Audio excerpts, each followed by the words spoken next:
Neemias, capítulo de número 7. Nós vamos ler todo o capítulo, a partir do versículo de número 1. O texto diz assim: Depois que o muro foi reconstruído e que eu coloquei as portas no lugar, foram nomeados os porteiros, os cantores e os levitas. Para governar Jerusalém, encarreguei o meu irmão Anani e com ele Ananias, comandante da fortaleza, pois Ananias era íntegro e temia a Deus mais do que a maioria dos homens. Eu lhes disse: as portas de Jerusalém não deverão ser abertas enquanto o sol não estiver alto. E antes de deixarem o serviço, os porteiros deverão fechar e travar as portas. Também designei moradores de Jerusalém para sentinelas, alguns postos no muro, outros em frente das suas casas. Ora, a cidade era grande e espaçosa, mas havia poucos moradores e as casas ainda não tinham sido reconstruídas.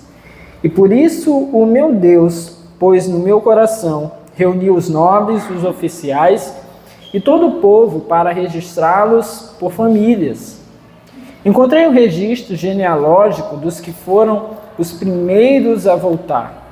Assim estava registrado ali: estes são os homens da província que voltaram do exílio, os quais Nabucodonosor, rei da Babilônia, havia levado prisioneiros.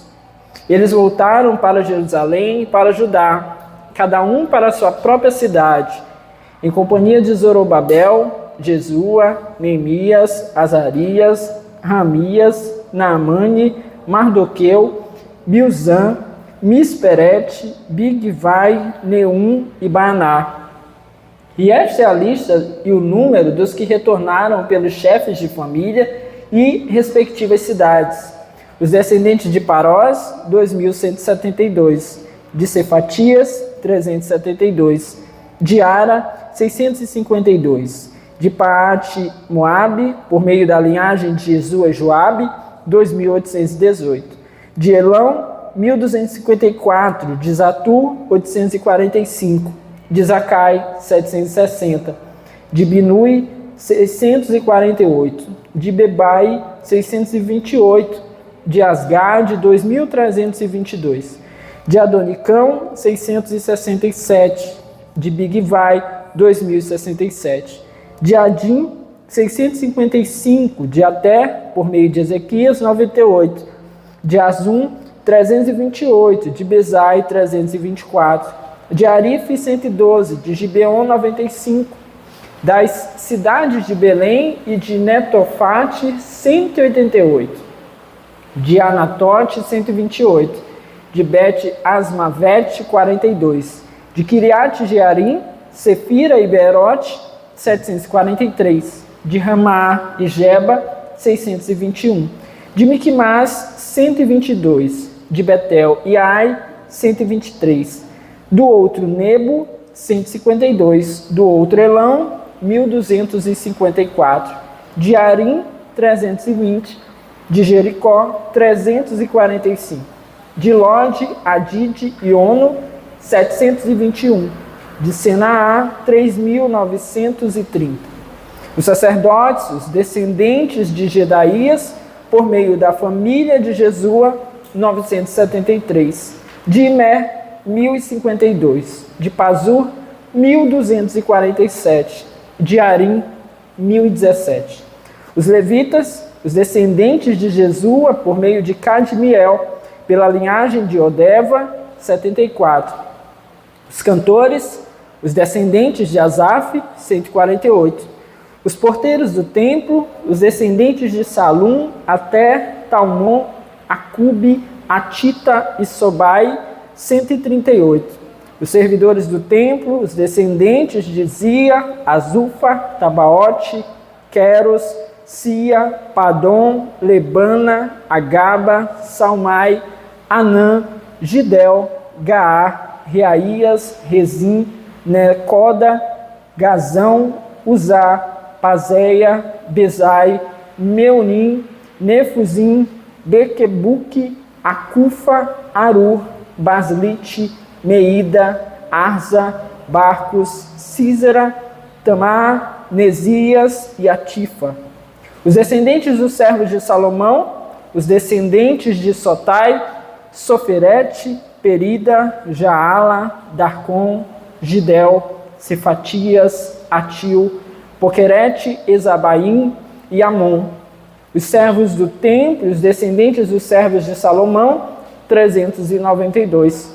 Os que chegaram das cidades de Teumelá, Teuarza, Querube, Adom e Imer, mas não puderam provar que suas famílias eram descendentes de Israel, os descendentes de Delaías, Tobias e Necoda, 642.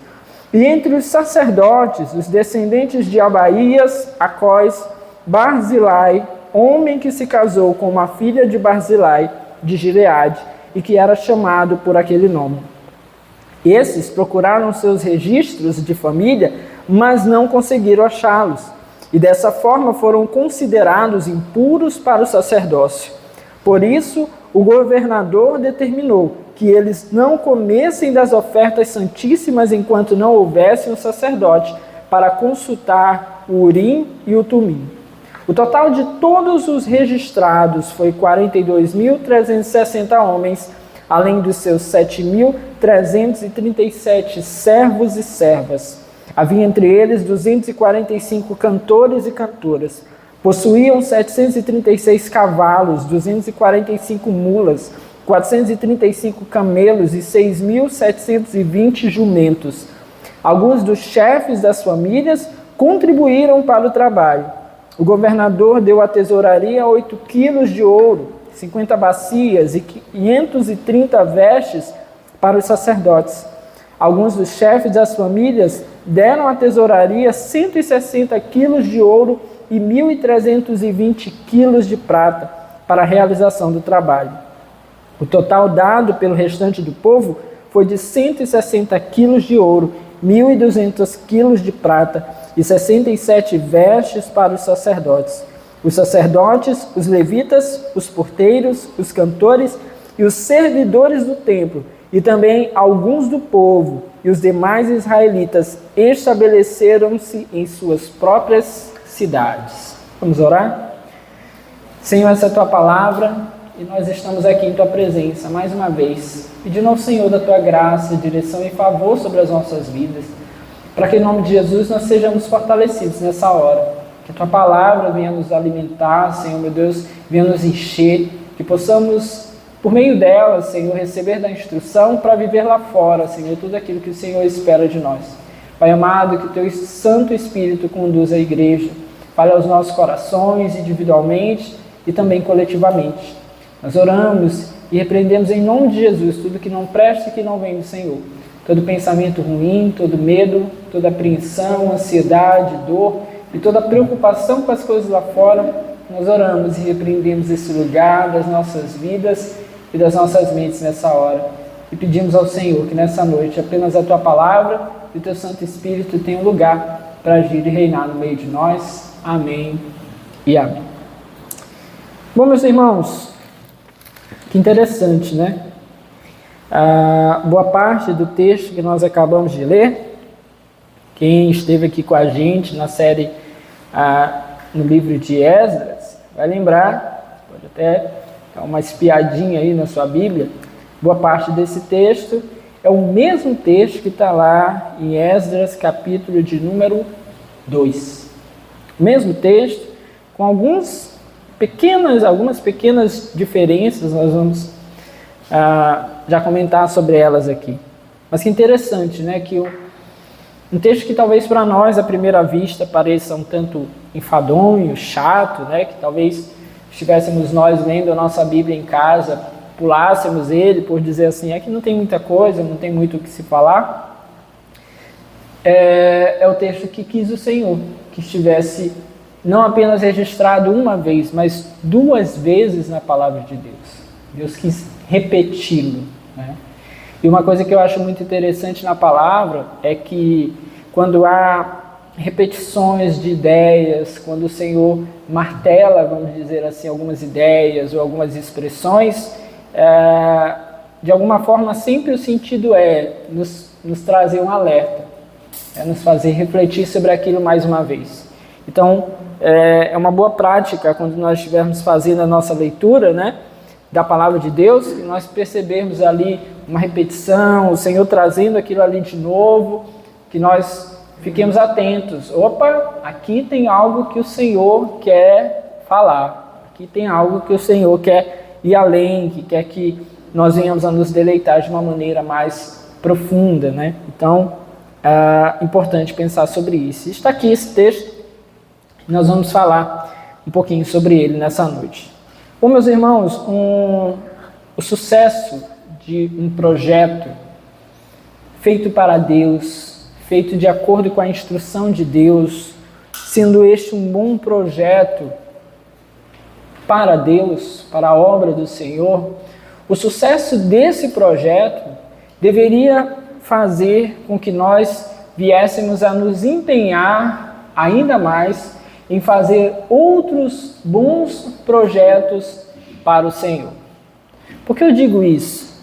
Porque muitas vezes a gente vai se pegar tendo se empenhado a fazer algo para o Senhor, e quando nós concluímos, e especialmente quando concluímos e essas coisas saem bem feitas, saem da maneira adequada, muitas vezes o que a gente faz é dizer assim, tudo que eu quero agora é descansar. Tudo que eu quero agora é não fazer nada tão cedo. Ou esperar, a depender do trabalho, né? Esperar o próximo ciclo, né? Quando o novo ciclo começar, quando isso estiver de novo ano que vem, né? Aí eu vou me dedicar novamente. Mas agora eu vou me dedicar a mim, eu vou pensar em mim mesmo. Enfim, eu não estou aqui pregando, né, ou iniciando essa pregação, dizendo que nós não devemos ter descanso no sentido físico. Mas o que nós vemos aqui no texto é que Neemias acaba de fechar, nós vimos 52 dias, a reconstrução dos muros de Jerusalém, com a recolocação das suas portas, e o trabalho acaba de ser concluído, e Neemias vai nos encorajar, por meio do seu exemplo, a prosseguir em um novo planejamento, em pensar no que ainda mais está por vir, em pensar naquilo que precisa ser feito ainda mais. Depois de fortificar Jerusalém com portas e muros, o foco agora de Neemias se volta para 2 novos projetos que estão expressos aqui nesse texto do capítulo de número 7. O primeiro deles é ver essa cidade bem protegida. E a gente vai dizer assim, mas não estão lá os muros e as portas? A cidade não está protegida? Nós vamos ver que Neemias entendia e vai nos ensinar aqui que uma cidade bem protegida vai além dos muros, vai além de portas. Há coisas maiores ou coisas que precisam ir além daqueles muros ali colocados no lugar. O outro projeto de Neemias é ver agora essa cidade protegida, uma cidade povoada, uma cidade que cresce, uma cidade bem habitada, onde o povo de Deus consegue crescer naquele lugar. Então esses são os 2 novos projetos de Neemias. Eu tenho a alegria assim, de conviver com a Neuza, minha esposa, e essa semana mesmo eu estava dizendo para ela está aí liderando o trabalho, né? Nós conhecemos do Ministério Infantil, começaram uma série não tem muito tempo, e aí está no planejamento aí com a Débora, né? Líder da escola bíblica, com a escola bíblica de férias, estão trabalhando aí intensamente, e aí está andando uma coisa, está andando outra.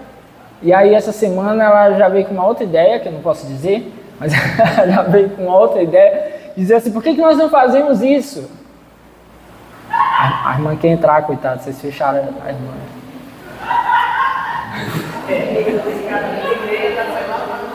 Jesus.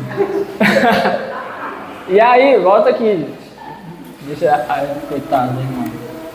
Na chuva. É isso aí. Importa que ela chegou. E aí ela veio com outro projeto, né, com uma outra ideia. Eu falei, minha irmã, pelo amor de Deus, respira, né? Porque é meio que uma coisa quase paralela à outra, né? E eu digo para vocês que eu tenho essa alegria porque desde que nós nos conhecemos, ou pelo menos desde que a Neuza se engajou no trabalho com crianças, entendeu que o Senhor tinha um ministério para ela sempre foi assim, sabe? Muito disposta a servir ao Senhor. É claro que a gente tem os momentos em que você está cansado, né? Que você precisa do repouso físico, mas no que diz respeito a se dispor aquilo que Deus tem para fazer, ela sempre se colocou à disposição, sempre se colocou e nunca deu para trás. Então eu tenho essa alegria de poder contemplar isso de perto, sabe? Isso me encoraja muito, me encoraja bastante. Neemias aqui vai nos encorajar por meio da palavra de Deus a ter essa perspectiva também. Sabe, nós não temos um projeto apenas na vida. Nós não temos uma coisa só que o Senhor nos chamou para fazer. Nós somos pessoas que estão a serviço de Deus e da sua obra. E a sua grande obra, como toda grande obra, tem as suas muitas etapas, tem as suas muitas camadas, tem as suas muitas nuances. E o Senhor acaba que nos usa para participar dela. E nós precisamos estar dispostos a isso, a participar de todos esses momentos. Neemias aqui é um homem que está à disposição de Deus. Nós temos visto aí desde o capítulo de número 1, né, na sua saída em direção a Jerusalém, nós temos visto que Neemias é um homem que se coloca à disposição do Senhor. A primeira parte aí do capítulo de número 7, que são aí os primeiros 3, 4 versículos aqui, vão nos mostrar justamente esse primeiro projeto de Neemias, o primeiro novo projeto de Neemias, que é o cuidado com a cidade, com a proteção da cidade. Nós vamos ver aqui o cuidado de Neemias em ver essa cidade bem protegida. E por que, meus irmãos, eu acabei de comentar, porque a cidade bem protegida, ela não precisa apenas de muros. Porque, meus irmãos, muros são uma coisa morta. Eles podem até inibir por um tempo, mas sem vida por detrás desses muros ou sobre esses muros, eles vão se mostrar com o tempo frágeis e limitados também para produzir uma defesa. Quer ver? Você tem a sua casa e de repente você construiu um muro alto na frente ou no quintal, né, para evitar que ladrões entrem. Tudo bem, você habita lá e o fato de que você habita nessa casa, de repente inibe ladrões que queiram pular o muro para invadir a sua casa. Agora deixa a sua casa lá vazia, saia de lá, se mude, viaje por muito tempo e não deixe nada lá. Daqui a pouco o que vai acontecer? Os ladrões vão olhar e vão dizer assim, olha, o muro é alto, mas não tem ninguém lá dentro. O muro é alto, mas ninguém está ligando para essa casa. O muro é alto, mas ninguém está protegendo. E o que eles tratariam então de fazer? Pular o muro com tempo para fazer isso, sem ninguém os colocar para correr de lá, ou fariam um buraco no muro para poder passar sem precisar sequer pular. Então o fato de ter um muro alto, portas fortes, não é em si mesmo uma proteção. E Neemias sabia disso. Portanto, o povo então precisava, a cidade precisava, além de muros, precisava de sentinelas vivos. Muros mortos não iriam reter aqueles que estavam investindo contra Jerusalém.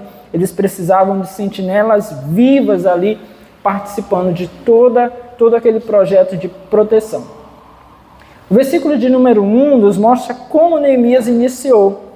Diz o texto, depois que o muro foi reconstruído, ou seja, acabou um projeto, diz então, e que eu coloquei as portas no lugar, também fez parte desse primeiro projeto, foram nomeados os porteiros, os cantores e os levitas.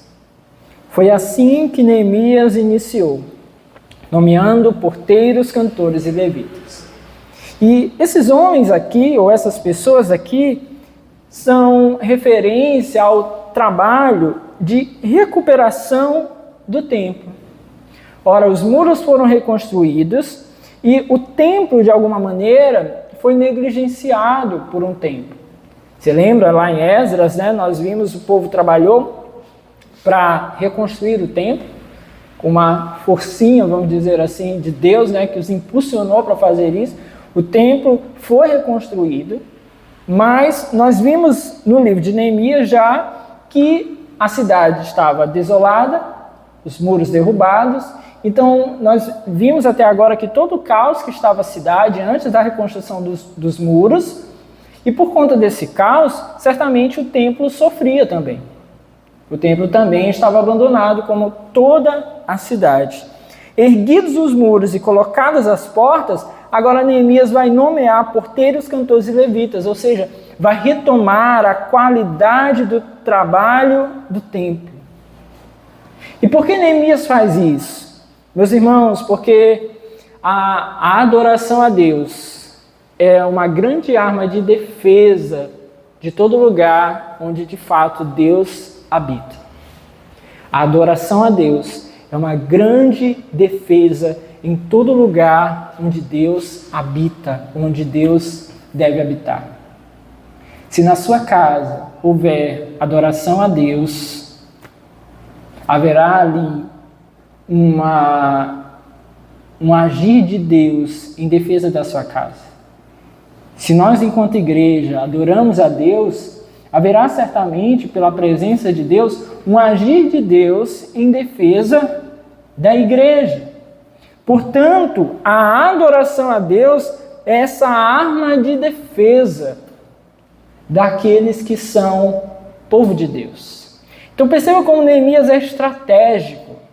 Não bastam os muros, não bastam as portas, nós precisamos retomar a nossa adoração a Deus. Nós precisamos da presença de Deus aqui nesse lugar. Nós precisamos do agir de Deus em nosso meio. Porque já diz o salmista, lá no Salmo de número 127, se o Senhor não é Ele quem vigia a cidade, é inútil o trabalho da sentinela. Se não é o Senhor que age a nos proteger, é inútil, meus irmãos, o trabalho daqueles que nós pagamos para proteger a nossa casa. É inútil. Porque a defesa maior, a defesa plena, ela sempre virá do Senhor. Não é verdade isso? Ela sempre virá do Senhor.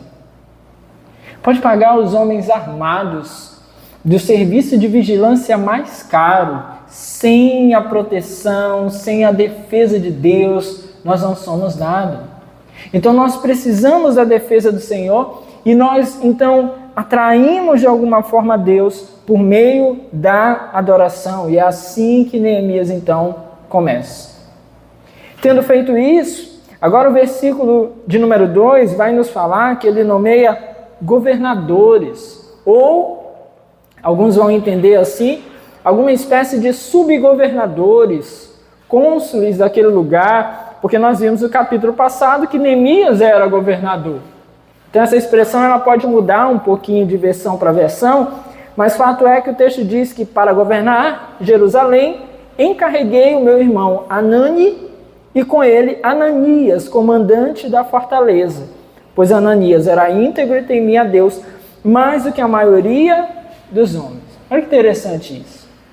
Alguns apontam que nesse momento aqui, talvez Neemias estivesse se preparando para retornar. Você lembra que ele se comprometeu com o rei, que tão logo ele concluísse a obra, ele retornaria para o rei, ele deu um prazo para o rei para que ele pudesse retornar. E Neemias então iria fazer esse retorno. Então, alguns apontam que talvez nesse momento Neemias estivesse se preparando para isso, para retornar ao rei. E por isso então ele vai nomear homens para conduzir a cidade, para governar sobre a cidade na sua ausência. E olha quem são as pessoas que ele escolhe. Primeiro, Hanani, ou Anani, alguns chamam assim, está lá no capítulo 1 de Neemias. Quem foi ele?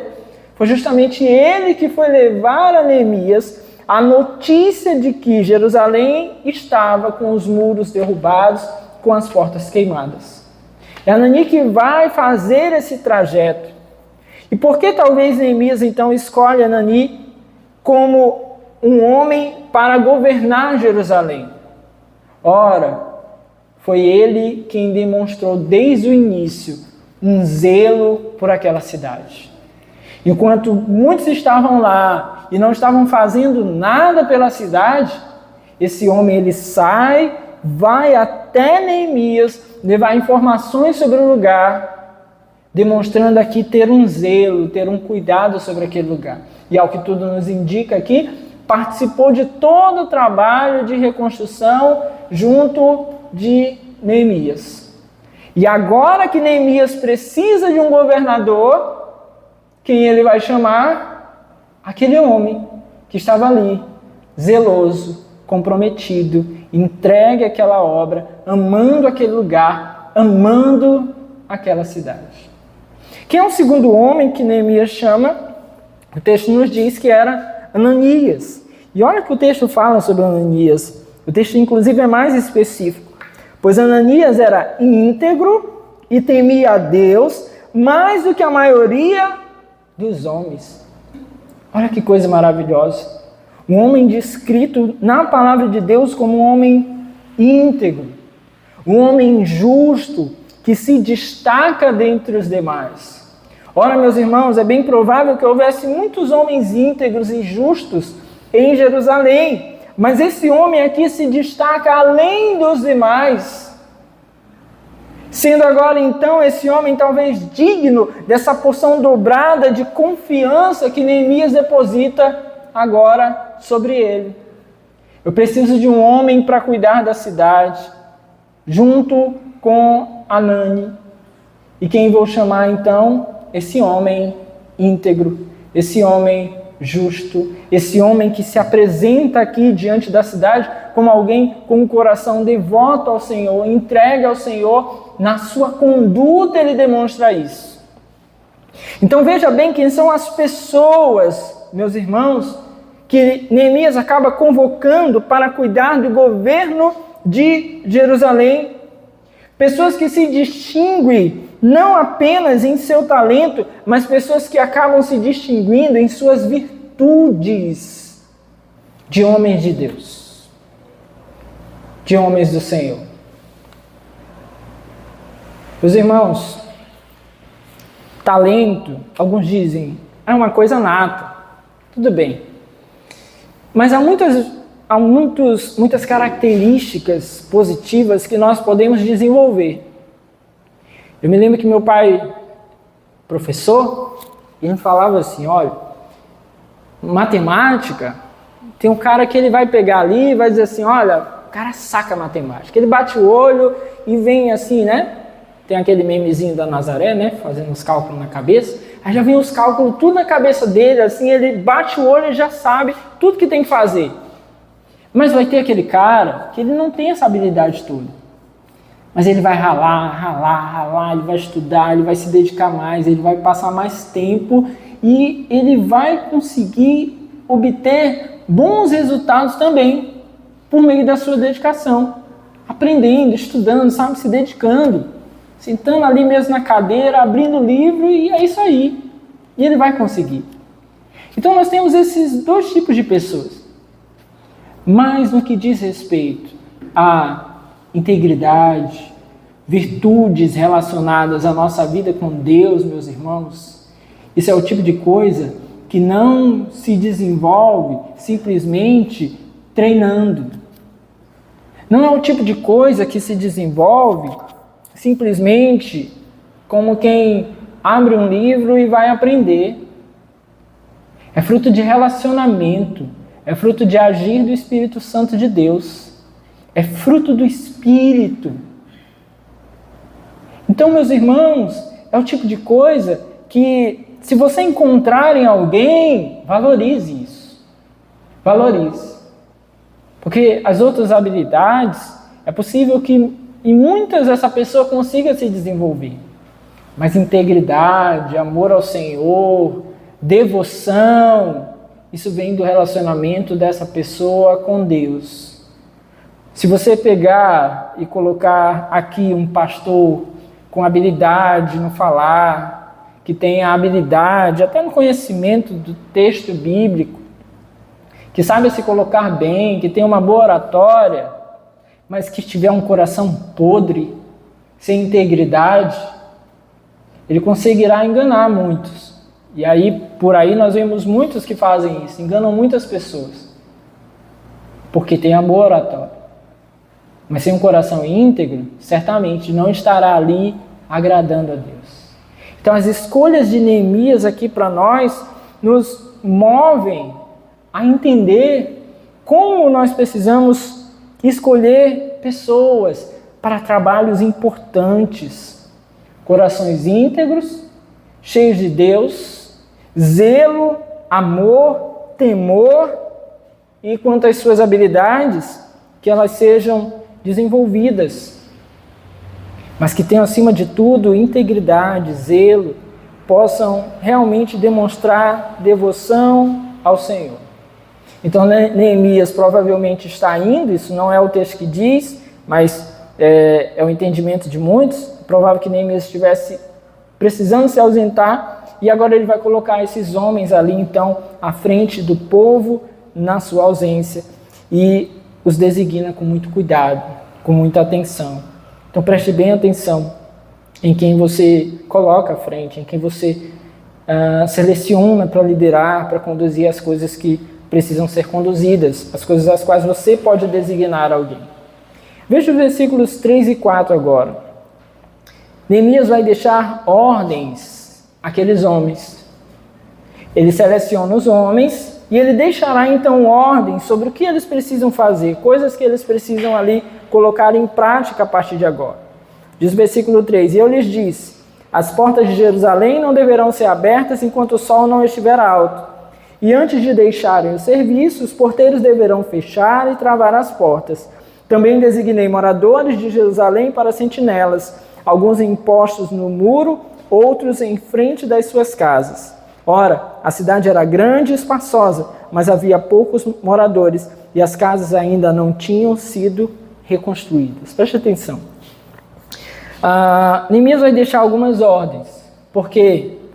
Porque a cidade é grande, os muros estão construídos, as portas estão colocadas, mas o texto nos aponta que havia muitas casas que ainda não haviam sido reconstruídas. Você lembra que nós falamos lá em Esdras que o povo, quando chega em Jerusalém, eles começam a se dedicar à construção das suas casas. Mas eles são repreendidos pelo Senhor, e por conta disso vem um tempo de escassez. E agora, quando o tempo de escassez vem, eles precisam se voltar a fazer a obra do Senhor. Aí eles vão se dedicar ao templo. E aí o que acontece? Muitos deixam as suas casas. E agora, depois disso, começa a vir um tempo ainda mais difícil, onde os muros estão derrubados e as portas estão queimadas. Então eles começam a sofrer muitas investidas. Então, no meio desse turbilhão de coisas, há muitas casas que ainda estão destruídas. O povo ainda padece, ainda passa por muitos problemas. Quando Neemias chega, o que ele vai fazer? A primeira coisa é reconstruir os muros. Precisa de proteção à cidade. E agora ele vai desenvolver essa proteção, não apenas por meio dos muros, agora por meio de pessoas. É isso que está se traçando aqui. Então, agora, sabendo que os muros estão lá e as portas estão lá, Neemias precisa, como se fosse um esquema de segurança. Por quê? Porque há muitas portas, há muitas casas que ainda estão destruídas, a cidade é grande, o povo é pouco. Nós vimos que muitos retornaram do exílio, mas nós vimos também que aqueles que estavam lá estavam sofrendo muito por conta das investidas dos inimigos. Então é provável que alguns tenham se dispersado, outros moram fora da cidade. Enfim, o que o texto nos aponta aqui é que a cidade é grande, mas tem poucos moradores com casas destruídas. Então Neemias vai erguer a cabeça desses homens para observar o seguinte: nós precisamos de cuidado acerca da cidade. E como é que vai se fazer isso? Ele deu ordens primeiro acerca do fechamento das portas. Então as portas precisam ser cuidadas. As portas de Jerusalém não deverão ser abertas enquanto o sol não estiver alto. Ou seja, à noite, tudo fechado. Vamos fechar a cidade. Nós não temos, talvez, povo suficiente para nos proteger. Nós não temos guardas suficientes. E à noite é um período mais difícil. Então, com muita sabedoria, Neemias diz, olha, então à noite as portas estão fechadas. Enquanto o sol não se levanta, as portas não devem ser abertas. E o texto segue e diz, e antes de deixarem o serviço, os porteiros deverão fechar e travar as portas. Ou seja, não bobeiem. Travem as portas. Não vamos andar vacilantes. Não vamos andar por aí como, colocamos a porta no lugar. Não adianta você ter a porta mais bonita se você não fechar. Não adianta você ter o cadeado mais caro se você não bater o cadeado antes de sair de casa. Não é isso?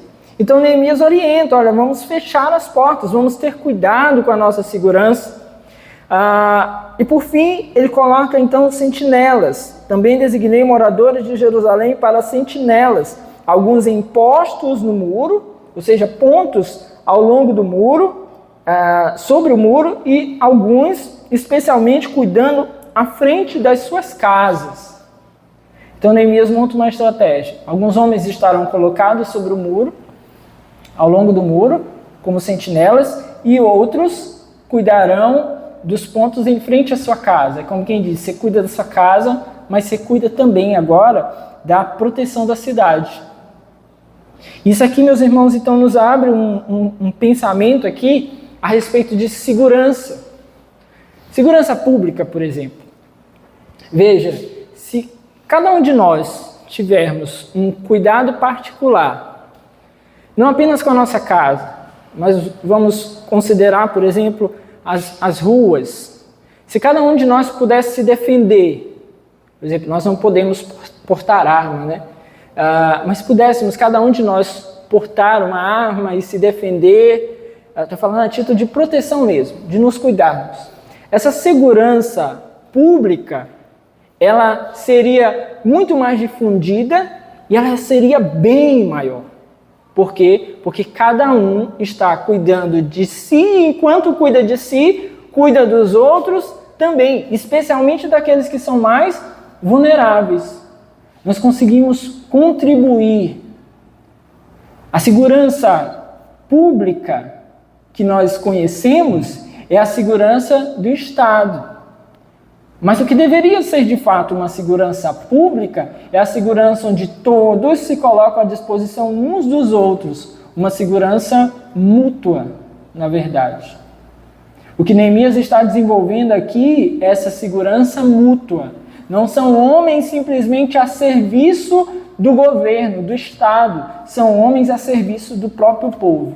Você vigia a sua casa, mas você olha para o ponto do muro da frente. Porque se alguém entrar na frente da sua casa, pode não alcançar apenas a sua casa, vai atingir a casa dos demais. Então nós temos esse cuidado mútuo, esse cuidado conjunto. Meus irmãos, isso é uma boa figura para nós pensarmos, por exemplo, acerca do nosso pecado, ou da maneira como nós tratamos o pecado. Há muitas pessoas que terceirizam o cuidado com o pecado, assim como terceirizam o cuidado com a segurança que seria pública. Se cada um de nós formos mais vigilantes em relação à nossa vida e ao nosso pecado, esse ambiente pecaminoso, vamos dizer assim, diminuiria. Diminuiria. Um exemplo bem tolo assim. Uma mulher que caminha na rua com roupas decotadas, né, muito sensual. Certamente não está com o coração em Deus. Aí há um homem que olha para aquilo ali e se sente tentado. Então, um não cuida do seu pecado, o outro peca junto. Mas é culpa da mulher porque o homem olhou? A gente não está tratando as coisas aqui como o mundo lá fora, cheio do seu pensamento feminista. A gente está olhando aqui segundo a perspectiva da palavra de Deus. E a palavra de Deus nos mostra, um é pecado e o outro peca. Então, muitas vezes, né, e não só nesse exemplo, o que a gente vê é em vez de haver mutualidade em cuidado, em fugir do pecado, em ter uma defesa pessoal e dos outros, muitas vezes você tem mutualidade do pecado. Um peca e o outro peca junto. Uma briga. Um começa irado, chateado, e o outro vai junto, briga junto também. Uma fofoca. Um começa e faz e o outro vai junto também. E a gente começa a terceirizar o cuidado com o pecado o cuidado com o pecado é do pastor. O cuidado do pecado é do líder. É a igreja que precisa cuidar. Quando, na verdade, meus irmãos, cada um de nós precisa ter o seu cuidado. Cada um de nós tem que olhar a sua casa. Cada um de nós tem que olhar o muro à sua frente, para que não haja investidas de Satanás. E se nós nos tornarmos um povo mais vigilante, cada um com a sua vigilância, certamente nós viveremos num ambiente de menos acesso ao pecado. Zerar não tem como, senão estaríamos sendo antibíblicos, mas estaríamos num ambiente com menos acesso ao pecado. Eu não peco e eu não faço meu irmão pecar. Eu não tropeço e não faço meu irmão tropeçar, porque eu começo a ter esse cuidado particular, que ao mesmo tempo é um cuidado com os outros. Você entendeu isso? É isso que Neemias está fazendo aqui. Vamos cuidar de nós, e enquanto cuidamos cada um de nós, da nossa casa, da nossa família, nós estamos cuidando dos outros também. Nós estamos zelando pelos outros também. Um homem, por exemplo, por isso que a gente gosta aqui no culto de homens, que os homens venham e seus filhos venham também. Porque um homem que não ensina o seu filho a ser um homem prudente, correto, homem de Deus, que trate as mulheres como um homem de Deus, um homem que não ensine o seu filho a isso, está fadado a ver o seu filho envolvido com uma moça na igreja. E de repente estão lá os dois com relacionamento sexual antes do casamento, a moça engravida, estão lá os dois novos, tendo que cuidar de uma criança, sem terem casado. E começou onde?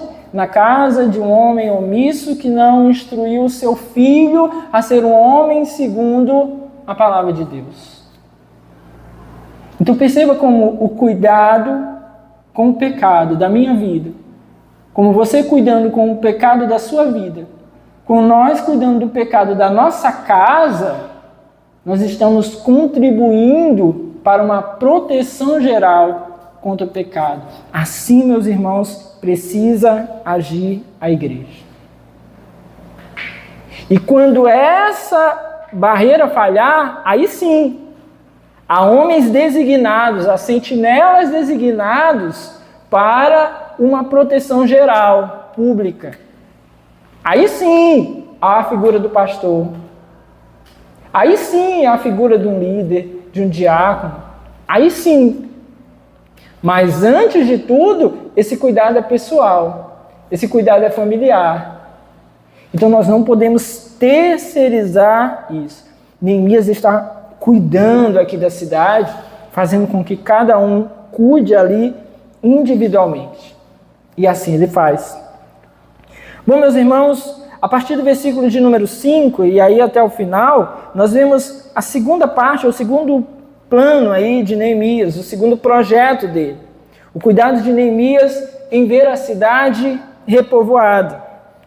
E nós temos aqui esse segundo projeto, esse segundo bom projeto de Neemias. Neemias, enquanto homem sábio e zeloso, ele sabe que uma cidade bem protegida precisará de pessoas de coragem, pessoas para cuidar dessa cidade, ainda mais uma grande cidade como essa aqui é. E o que Neemias faz? Ele se preocupa, nós precisamos povoar essa cidade. Nós precisamos povoar essa cidade, assim nós temos mais pessoas cuidando e ao mesmo tempo nós vamos ter mais pessoas com uma vida devota ao Senhor. Neemias sabe que Jerusalém foi abalada e que Deus deve ser adorado. Mas agora que os muros estão reconstruídos e nós estamos com um cuidado sobre a cidade, trazendo a ela proteção, nós temos espaço para que essa cidade cresça. Para que esse povo cresça nesse ambiente favorável. O que muitas vezes, meus irmãos, a igreja falha é em desordenar isso. Muitas vezes a igreja quer crescimento sem um ambiente de cuidado por meio da palavra de Deus. Sem um ambiente de igreja que leve proteção à igreja.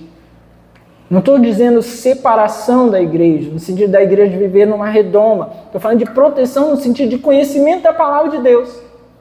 A palavra de Deus, esse ambiente de adoração, da presença do Senhor, Ele agora protege. Mas a partir do momento que nós estamos protegidos, nós não podemos nos contentar em ser o mesmo povo, ou o mesmo pequeno povo, como é aqui esse caso, para sempre. Nós precisamos agora povoar. E meus irmãos, isso aqui para nós, para nossa igreja especial, isso aqui é um puxão de orelha. Porque muitas vezes o que eu percebo é que nós estamos protegidos e a gente se sente aqui numa redoma, bem protegidos, somos bem instruídos, a palavra é bem pregada e o nosso ambiente é muito bom, mas a partir do momento em que nós já temos isso, temos que nos preocupar em crescimento, em povoamento. Porque nós precisamos que isso chegue a mais pessoas. Nós queremos que mais pessoas conheçam a palavra de Deus. Nós queremos que mais pessoas amem o Senhor, sirvam o Senhor. E nós precisamos nos dedicar a isso. Amém, meus irmãos? Precisamos refletir sobre isso. Não podemos nos contentar. Há quanto tempo você não convida ninguém para o culto? Há quanto tempo você não tenta? Porque pode dizer assim, pastor, mas eu já tentei e não consegui. Mas há quanto tempo você não tenta mais? Será que isso é um sinal de que nós não temos pregado de fato a palavra de Deus, só temos ouvido? Será que isso é um sinal de que nós não temos buscado levar a palavra de Deus ao Senhor? Será que isso é um sinal de que nós não estamos atraentes enquanto servos de Deus? De pessoas que demonstram uma vida de acordo com a palavra de Deus? Nós precisamos refletir sobre isso. Não estou aqui cravando uma resposta. Talvez para cada um de nós uma dessas coisas possa valer. Mas nós precisamos refletir sobre isso. Porque uma vez que os muros estão colocados, que há uma proteção e um cuidado de acordo com a vontade de Deus, nós precisamos agora nos dedicar a um povoamento. E é o que Neemias está fazendo aqui. Ele tem um cuidado em povoar. Versículo 5 diz, por isso o meu Deus pôs no meu coração reunir os nobres, os oficiais e todo o povo para registrá-los por famílias. Encontrei o registro genealógico dos que foram os primeiros a voltar. Assim estava registrado ali. Olha o que Neemias faz. Interessante isso aqui. Primeira coisa, ele conta qual é a origem desse plano. E certamente é a mesma origem do outro plano, que nós citamos nos primeiros versículos. Por isso o meu Deus pôs no meu coração. Nós precisamos saber reconhecer que todos os bons planos procedem de Deus, não são nossos. É o Senhor quem coloca em nosso coração os bons planos, os bons projetos. Por isso, meus irmãos, se tem nos faltado essa busca, essa intensidade, esse amor, essa dedicação, precisamos recorrer a Deus. Senhor, coloque em nossos corações projetos, amor, busca, intensidade. Porque nós precisamos povoar essa terra. Nós precisamos crescer esse povo. Nós só estamos aqui para isso, meus irmãos. Só para isso. Vão por todo mundo. Pregue o evangelho a todas as pessoas.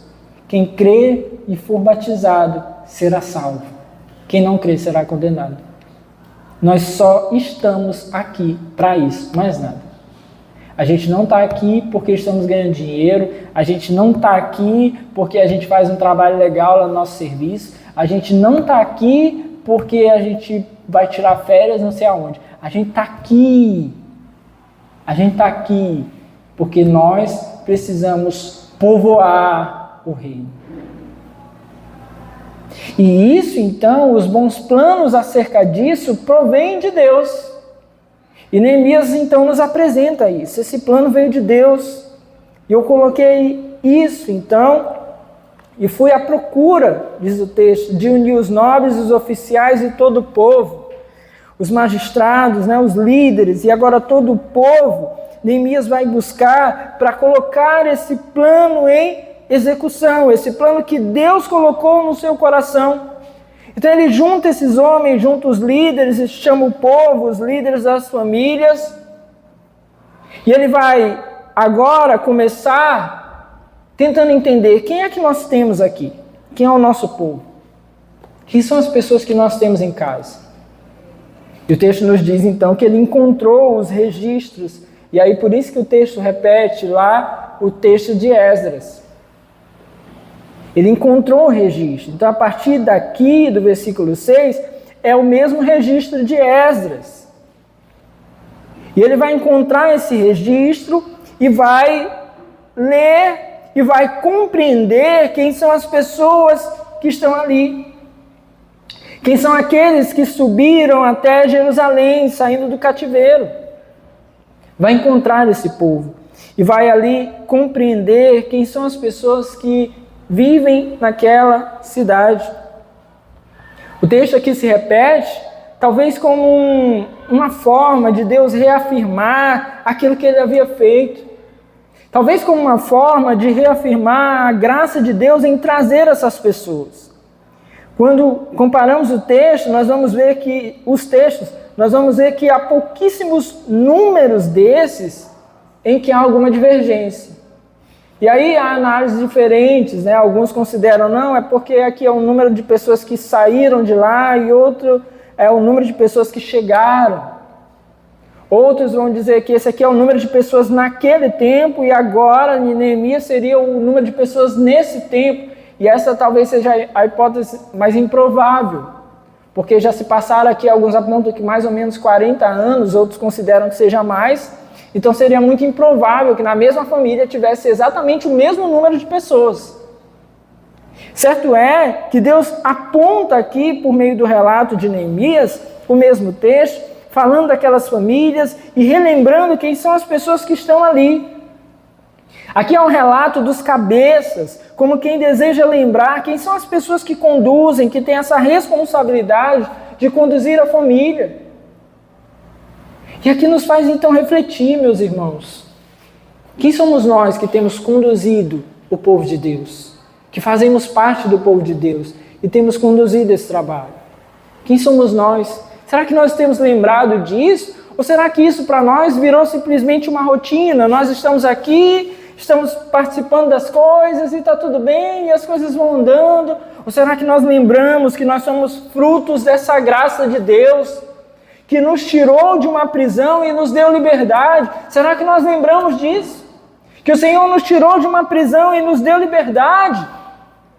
E será que nós nos lembramos disso e consideramos, nós vamos continuar sendo a mesma coisa ou nós vamos crescer? Nós vamos ampliar esse povo, nós vamos ampliar, crescer ainda mais? E de quantas formas, meus irmãos, for possível fazer isso? Pregando, trazendo pessoas para junto de Cristo, por meio da pregação do Evangelho, constituindo famílias, tendo filhos. De quantas formas for possível fazer isso, nós precisamos fazer.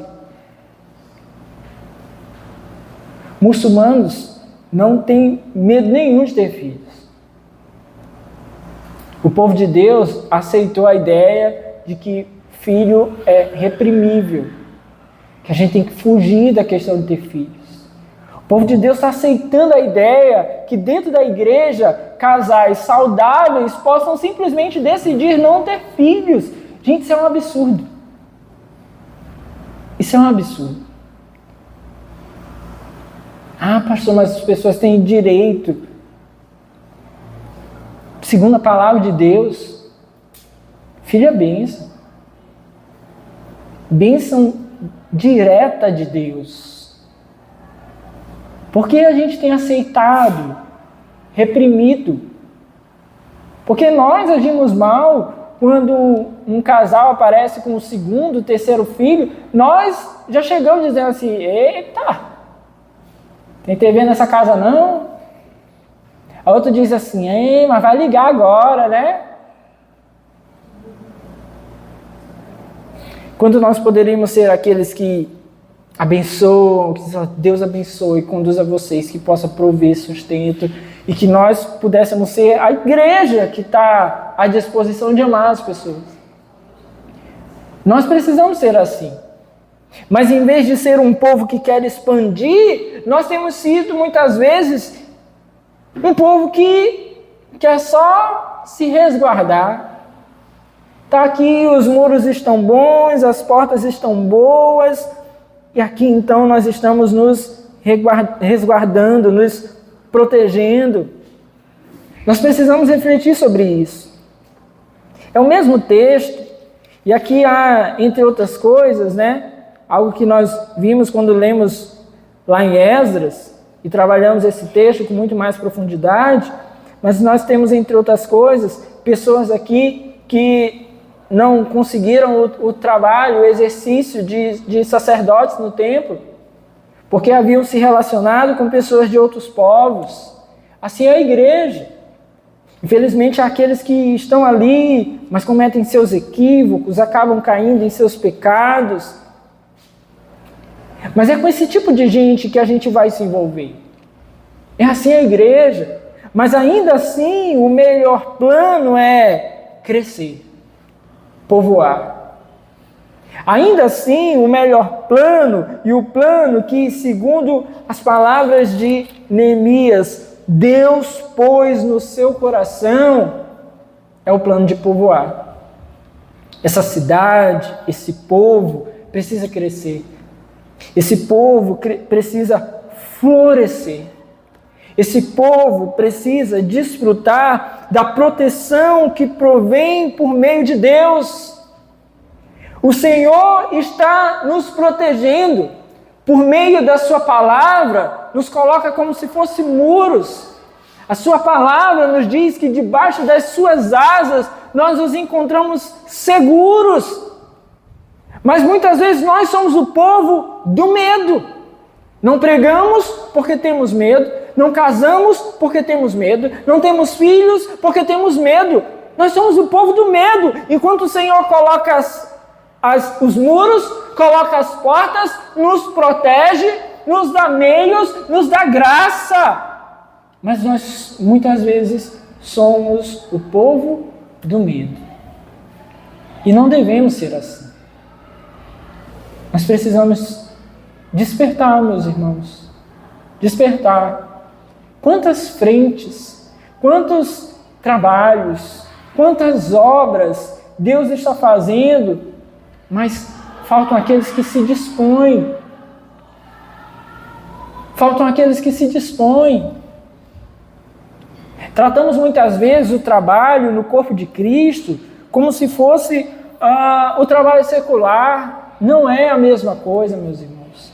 Embora possamos aproveitar muitas vezes algumas técnicas, algumas coisas que nós aprendemos lá fora, para melhor proveito da igreja, não é a mesma coisa. Nós servimos a Deus. Não é a mesma coisa. Trabalhamos para o Senhor, para o crescimento do seu povo. E o que é melhor, meus irmãos, para um fruto, para um produto que não vai depender exclusivamente de nós. O Senhor só deseja nos usar. Quando o Senhor chamou, nós lemos recente Mateus, quando o Senhor chamou seus apóstolos e os enviou e os comissionou e deu a eles autoridade em seu nome para ir levar a mensagem, expulsar demônios, curar pessoas, nenhum momento disse a eles: olha, mas tudo dependerá de vocês.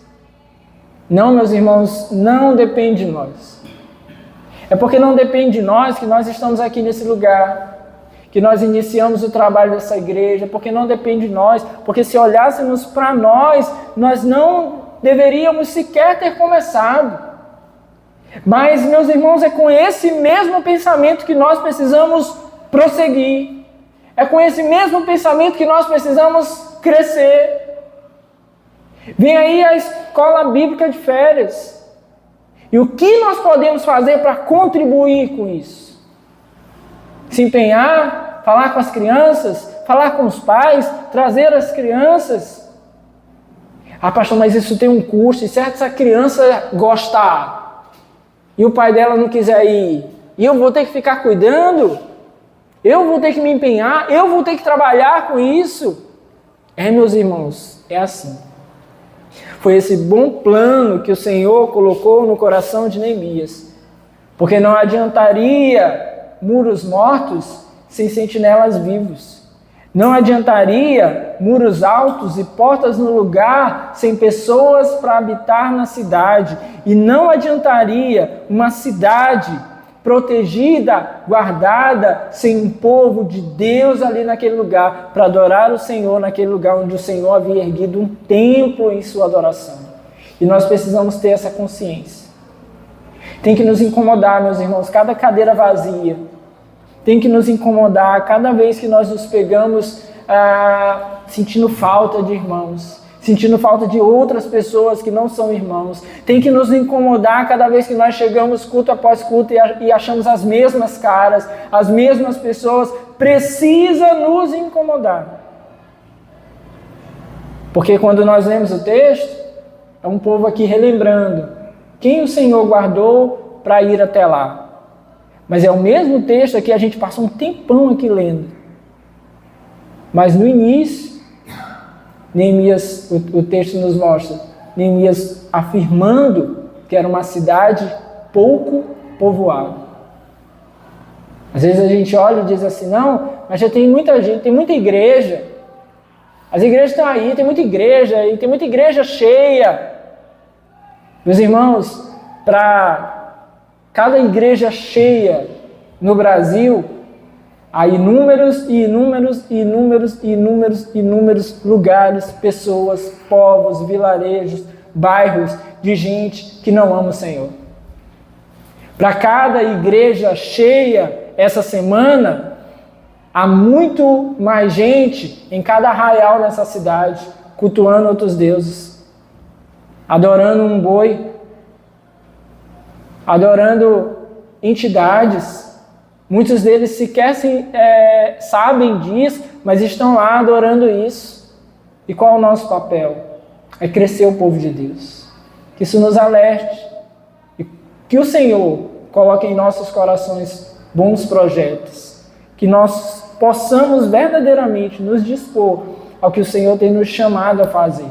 Que o Senhor desperte essa igreja, cada um de nós aqui nessa noite, e que possamos levar essa mensagem adiante. Amém? Fique de pé no seu lugar em nome de Jesus.